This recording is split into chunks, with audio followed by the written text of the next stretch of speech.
Hello there and welcome to a very Harry Potter themed gluten-free and yeast-free baking video. How are we doing today? Today I'm going to be making Harry Potter's birthday cake. I wanted to do more for this, but I thought what is better than on his birthday to just make him his birthday cake from the books and the film. So now for this recipe I'm going to be doing a combination of my gluten-free surprise Boo cake from Halloween last year and from this, the unofficial Harry Potter cookbook by, actually I'm not going to try and pronounce her surname because I would just insult her by trying to do so. This book is amazing. It has, as you can see from all the tags, loads of amazing recipes in it that I want to try. And as I said, I'm going to be making Harry's first birthday cake, chocolate layer cake. I've worked a lot of this off of her by trying to work out how to do the cake and things. For the cake I've done a mixture of what she has said along with recipes that I've tried in the past. The chocolate glaze will be interesting because I've never done that before, and the chocolate frosting, again, I've never made before, so that should be interesting. And green icing, again, never made before. So again, this should be interesting and I'm really excited for it, and I hope you guys are. I'm going to put a link in the description for this book, and I hope you guys get it and let me know if you make any or all of these recipes, because I'm so excited to try them all and I really don't want to just leave it for Harry Potter Day every year, although this will give me plenty of ideas.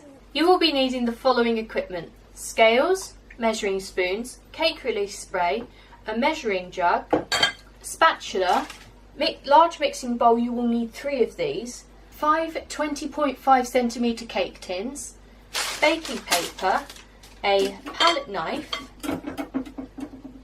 wait for that to stop falling, a wooden spoon or an electric hand whisk, a cooling rack and a teaspoon. For the cake you'll be needing the following ingredients: 300 grams of butter softened at room temperature, I like to use lactose-free butter, 240 grams of granulated sugar, 60 grams of dark brown sugar, 6 eggs beaten together, I like to use medium-sized eggs, 1 teaspoon of vanilla extract, 300 grams of gluten-free self-raising flour and 30 grams of cocoa powder. Let's go! First things first, measure out all of your ingredients so that they're completely ready for you to use, and preheat your oven to 180 degrees C on a conventional oven, 160 degrees C on a fan oven or gas mark 4. After all that is done, prepare your cake tins. Okay, to prepare your bread tins you will need your cooking spray, a pen, your cake pans, scissors and some baking paper. To do this you will need to do it one at a time, I would suggest, so put them there.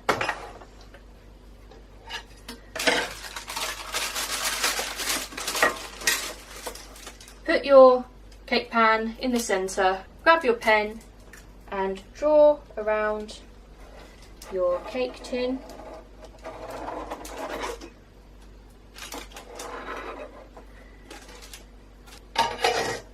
And cut that slice out, cut that one out.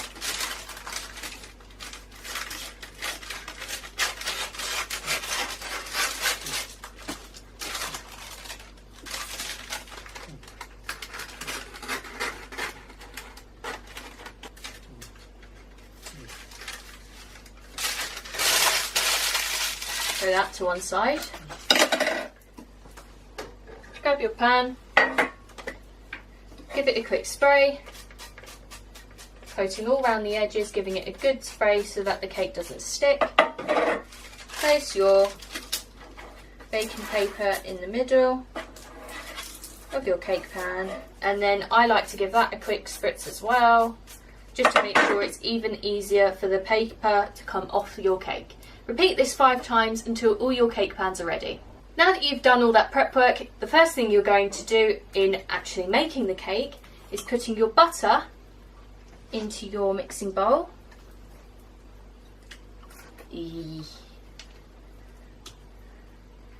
telling you, it's so hot at the moment, you don't need to leave this out to soften for very long.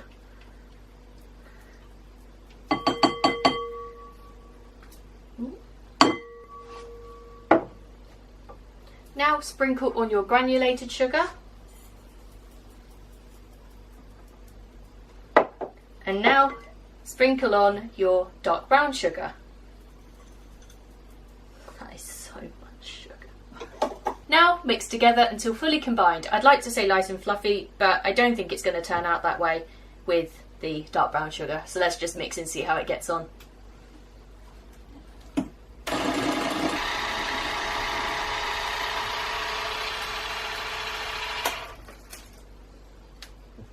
That smells amazing. Now that that is fully combined, grab your eggs. Now that you've got your eggs, just put them in one big go. Okay, that makes it slightly less appealing. And again, mix until fully combined. You're going to want to do a lot of mixing to this just to make sure it's fully combined, because as you can see at the moment, it's actually separated. So the longer you mix it, the fluffier the cakes will be, and the less likely you will have air holes in your cakes. So just do as I tell you. I've practiced, I know what I'm doing.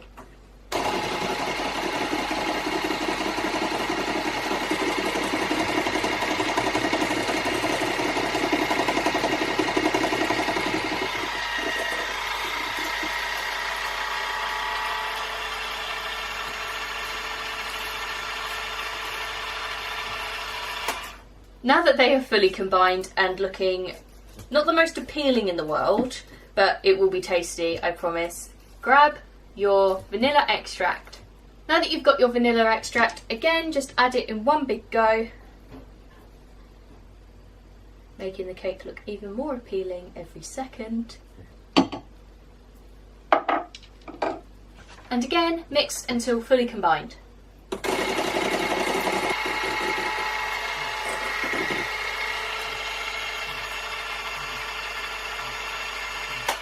Now that they are fully combined, grab your gluten-free self-raising flour and your cocoa powder. Now that you've got your gluten-free self-raising flour and your cocoa powder, actually add a little at a time, which is what I've been making the mistake over these last few videos. Add a little at a time until fully combined, adding a little bit of the flour and mixing together, and then adding a little bit of your cocoa powder and mixing together. Again, until fully combined. I don't know how many times I can say that in a sentence. Little, Vickiie, little. That's as far as I'm willing to go.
Wow, that took a while. Now that you have fully mixed them together, just scrape down the sides of your flour bowl. Yes, Poppy. Hang on, I'm just going to let Poppy in. Sorry about that. Scrape down the sides of your flour bowl. Trying to get every bit you can in here. And then scrape down the sides of your cocoa powder bowl, or plate as I put it on.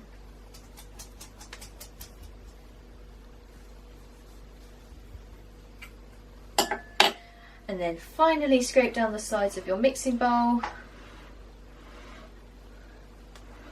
It is so hot in here.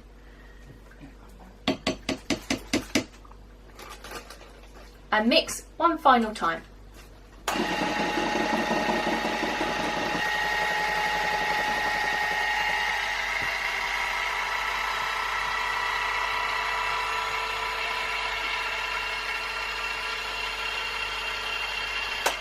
And that is everything, so grab your cake tins. Now that you've got your cake tins, I don't actually have the room to put them all in front of me on my, with the room I've got. So get them all in front of you and spread your mixture evenly between your 5 cake pans. You can do it by measuring out how much is in this bowl and then actually dividing it equally between them, or you can just do it by eye. I like to do it by eye because I'm not that big of a perfectionist. She laughs at herself. But after that, place them into the oven for 20 to 25 minutes until you insert a cake tester, a skewer, a teaspoon or a toothpick, and it comes out completely clean. Just so you know, I've had a quick shower because it's so hot outside, and it gave me an opportunity to wear another Harry Potter themed top. You will be able to see where I got these tops in my haul from last Friday's video, and I'll link it in the description down below. Now, while your cakes are cooling, it is time to make the white chocolate glaze to go on the very, very outside of it to give it that pink finish like it does in the film. So, for the white chocolate glaze, you will need 345 grams of white cooking chocolate, 270 millilitres of cream. I like to use lactose-free cream. 90 grams of butter softened at room temperature. Again, I like to use lactose-free butter. And pink food colouring. For the equipment for this, you will need a bowl, but I'm going to use a measuring jug instead because you're going to need to pour it onto the cake, so this might just make life easier in the long run. A whisk. I like to use the small ones because it's a smaller bowl, or jug in this case, and a spatula. The reason we're doing this now is because it's going to need plenty of time to cool, because we are going to have to heat it up and let it settle a bit so that it all melts together and creates this lovely glaze. So to start with, put all of your chocolate in your bowl or measuring jug, as I've chosen to use.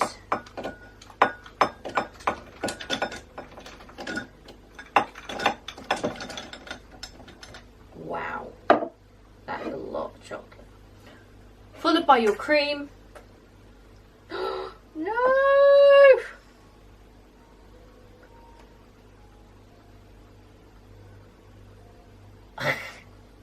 Never mind, it's not fun if you don't make a mess. And your butter. Where's my spatula gone?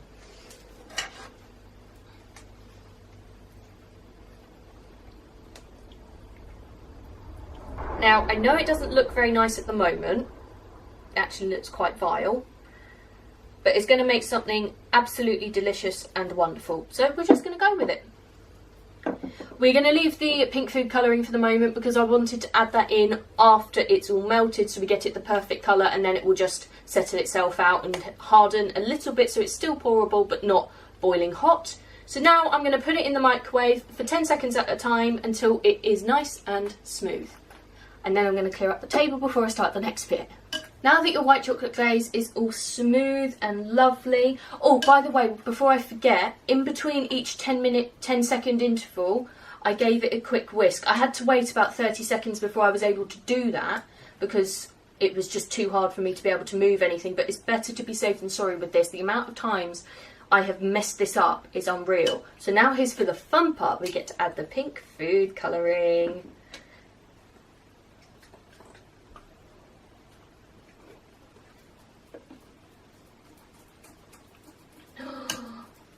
Like a magic cauldron. I really am in Harry Potter. And just do this till it's your desired colouring. I mean, it's personal preference really. You could follow the picture like I am, or you can do your own thing. It's whatever you want. This is completely up to you. Right, that is perfect for my liking. Oh, it's made a little glazed bubble on my whisk.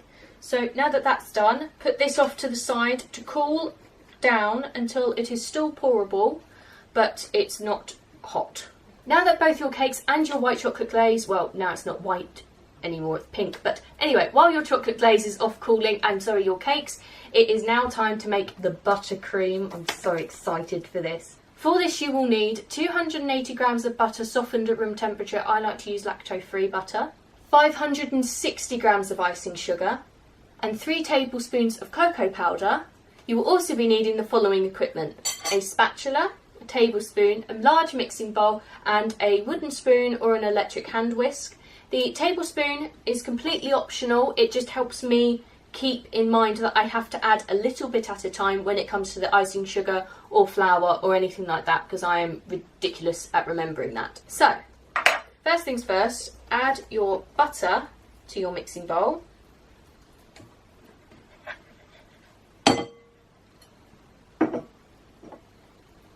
All of your cocoa powder, just sprinkle it on like you would sugar, or like I would sugar.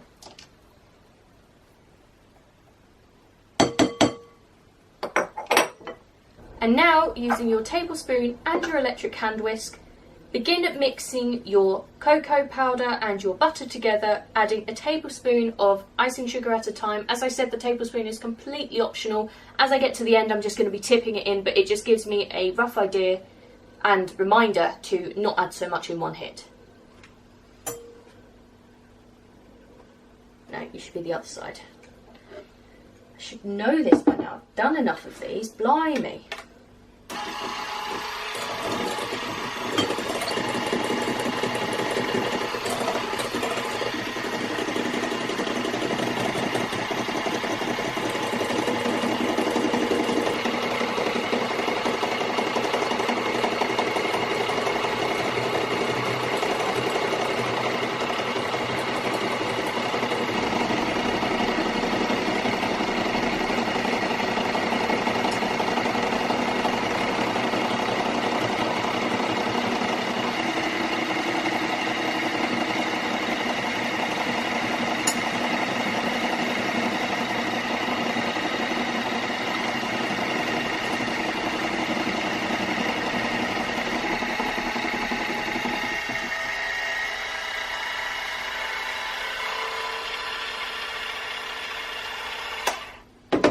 Now to scrape down your icing sugar bowl. Make sure it gets all of it in there. And then scrape down your buttercream bowl.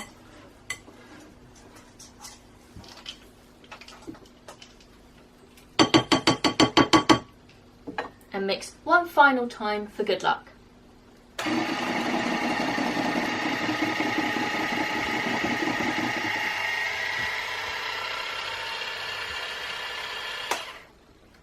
Now just scrape down the sides of your bowl again just to make sure it's all together for when you're icing. Give it a quick taste to make sure that the chocolate is up to level for you. Okay, right.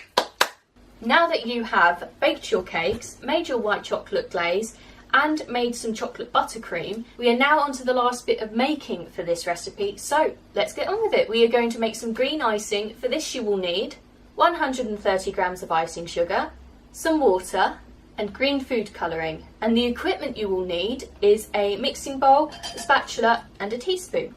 First things first, add all of your icing sugar to your bowl.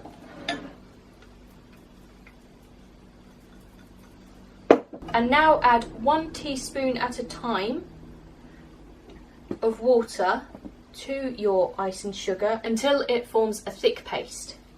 Mixing in between each addition of water. Now that it is resembling a paste, grab your green food colouring and add as much as you like till it's your desired colour.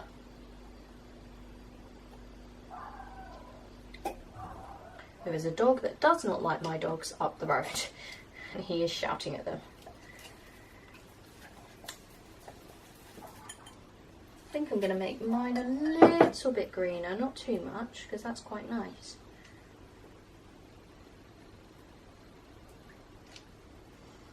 The spoon's moving, and I thought it was me getting like fainty or dizzy. So, doing well so far. And one more lot of green food colouring for good luck. You want it to stay quite pasty because we're actually going to pipe it onto the cake at the end. So it needs to resemble some form of, you know, like being able to hold itself.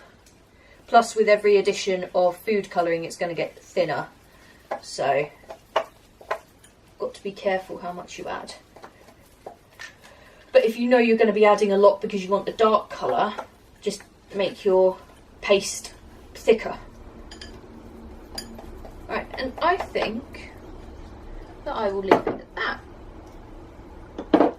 So, now that this is all done, It's basically a waiting game until your cakes and glaze have cooled down. So let's wait for them to do, and then I will meet you back here in a second with the power of editing. So now we are at the fun part where we get to decorate the cake. So all I've done is put my cake on a Lazy Susan. No, I put it on a plate on a Lazy Susan because I don't know where my turntable is. So I've put the cake. So you have the cake in the cake pan, you turn it upside down, and then you get it out. That's how it is at the moment. So for this, you need your buttercream, a palette knife, and a spatula, along with a Lazy Susan, a plate, and the first slice of your cake. So we just put a bit on and spread it around. Yeah, I'm gonna need more. It may help you guys to have a bigger palette knife, but this is the only one I had access to where I am. My big one's at my dad's, and I forgot to bring it with me for this, so. Also, don't worry if you're getting little bits of the crumbs going into your buttercream because no one's going to see it, so it won't matter. And you're just spreading it out so that it reaches the edges of your cake. Not putting too much pressure on it like I am, because otherwise you take it with you, which isn't helpful. Okay, so now we grab our second slice of cake. I've had to put mine somewhere else because I physically don't have the room for me right in front of me. So my helper will pass me the cake. So you want to try and put an equal amount onto the next one as well. Is that central? Yeah.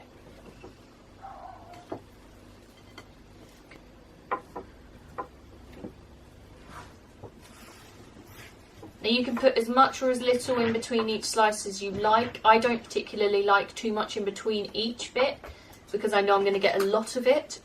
But if you want to, just apply it accordingly. You know, it's all up to you guys. I'm only giving guidance on what I've done and am doing. Now that you've done that, just scrape down the sides of your bowl and your spatula because mine's mixture's gone everywhere.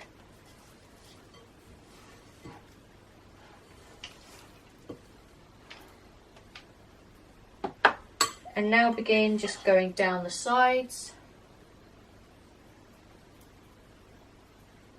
of your cake.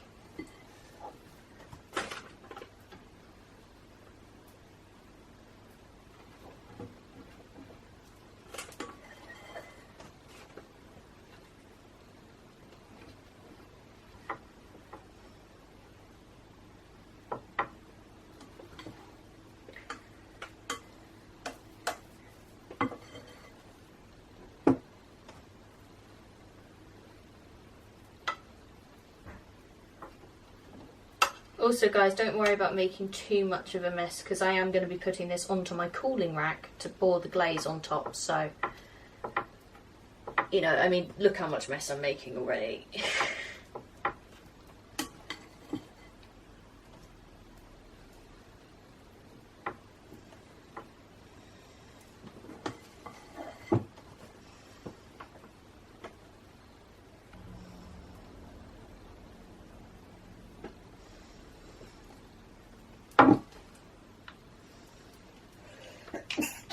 Oh, bless you. That looks stunning. Does it? Mm. Yay.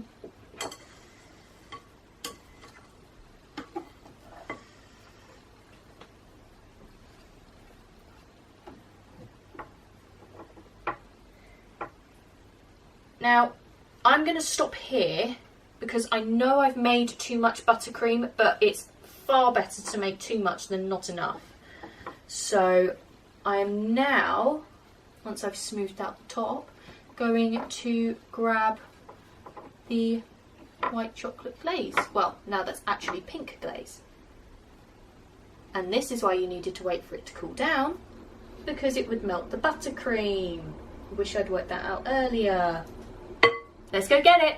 I know just by looking at this that I've bargained too much for the white chocolate glaze. I can tell that from the way I've done it, but as I said, for the buttercream, I'd much prefer have too much than too little. So the next stage is to just pour it on.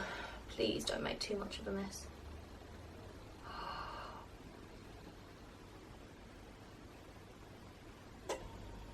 And you're supposed to let it drip unevenly, okay, because it's supposed to be a home cake. It doesn't matter if it doesn't make sense, or if it's not or if it's not perfect.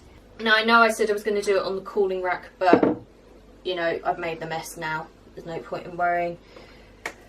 And that's looking rather interesting. Oh, I've got a big bit here that hasn't got anything on. Hang on.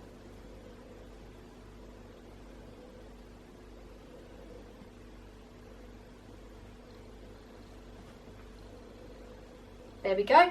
And now grab your green icing and a piping bag and a nozzle of your preferred shape. I'm going to use a very, very small one, but I think I'm going to move this onto a different plate because it is overflowing. I'm not quite sure yet, but I'll see you in a second. Right, now we've done the ganache, we moved it onto a fresh plate. Now we have to put our paste into our piping bag. I've already done mine, I've prepared it. I've used a tiny, tiny tip to not tiny, tiny, but like a medium-sized round tip to write the happy birthday Harry on it. But first of all, we need to get this in here, so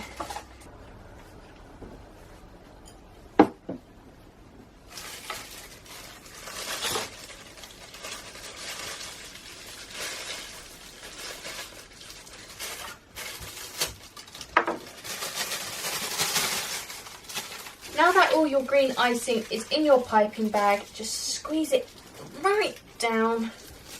This isn't normally how I would do a piping bag, by the way. I would put it in a glass, tall glass, and then add an elastic band to make it easier to do, but I'm in a rush to get this done because I can't wait to eat it. So, right, now grab your picture, as I had prepared earlier, of what the cake looks like from the film. Because now I'm going to try and replicate that, even though I have no piping skills whatsoever. So let's give this a go.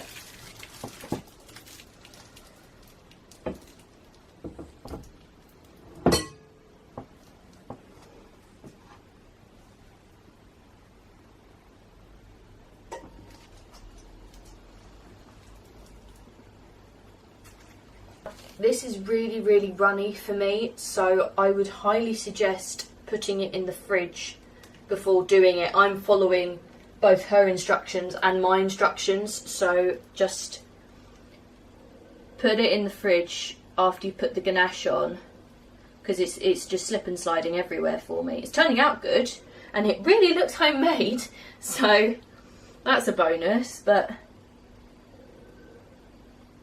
I think it would do a lot better if it had about 15 minutes to half an hour in the fridge, or even half an hour to an hour in the fridge, just to get it hard.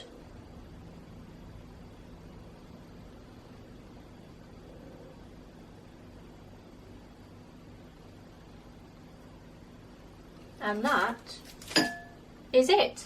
And that is it. The cake is completely done. I'm going to try and delicately show this to you.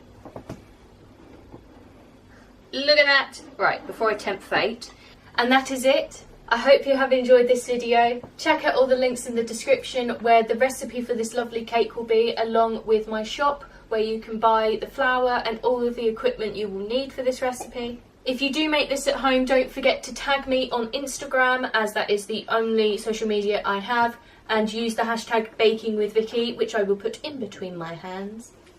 Leave in the comments anything you'd like to see me do in general on this channel, be it tags, challenges, anything like that. I'm up for anything. Also let me know in the comments anything you'd like to see me make gluten or yeast free, as I do both. And finally, don't forget to like, comment and subscribe if you want to see more, and I will see you next time.